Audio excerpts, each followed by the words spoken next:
تو کیا ہم اللہ کے سوا ایسی چیز کو پکاریں جو نہ ہمارا بھلا کر سکے نہ برا؟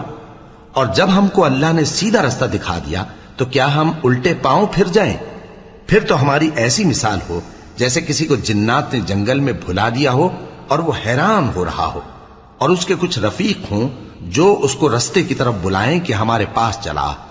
کہہ دو کہ رستہ تو وہی ہے جو اللہ نے بتایا ہے، اور ہمیں تو یہ حکم ملا ہے کہ ہم اللہ رب العالمین کے فرما بردار بنیں، اور یہ بھی کہ نماز پڑھتے رہو اور اس سے ڈرتے رہو، اور وہی تو ہے جس کے پاس تم جمع کیے جاؤ گے، اور وہی تو ہے جس نے آسمانوں اور زمین کو تدبیر سے پیدا کیا ہے، اور جس دن وہ فرمائے گا کہ ہو جا تو حشر برپا ہو جائے گا، اس کا ارشاد برحق ہے، اور جس دن سور پھونکا جائے گا اس دن اسی کی بادشاہت ہوگی، وہی پوشیدہ اور ظاہر سب کا جاننے والا ہے، اور وہی دانا ہے، خبردار ہے۔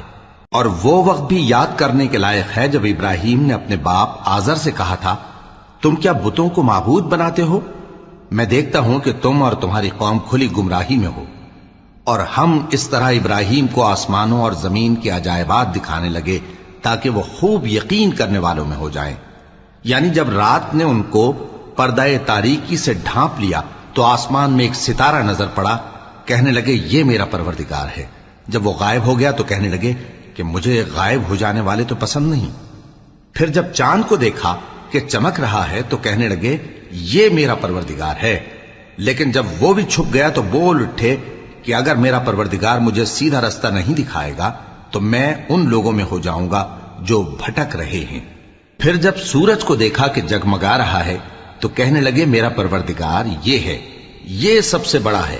مگر جب وہ بھی غروب ہو گیا تو کہنے لگے لوگو، جن چیزوں کو تم اللہ کا شریک بناتے ہو میں ان سے بیزار ہوں۔ میں نے سب سے یکسو ہو کر اپنے آپ کو اسی ذات کی طرف متوجہ کیا جس نے آسمانوں اور زمین کو پیدا کیا ہے، اور میں مشرکوں میں سے نہیں ہوں۔ اور ان کی قوم ان سے بحث کرنے لگی تو انہوں نے کہا کہ تم مجھ سے اللہ کے بارے میں کیا بحث کرتے ہو؟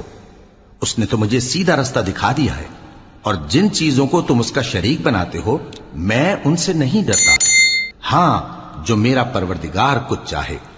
میرا پروردگار اپنے علم سے ہر چیز کا احاطہ کیے ہوئے ہے۔ کیا تم خیال نہیں کرتے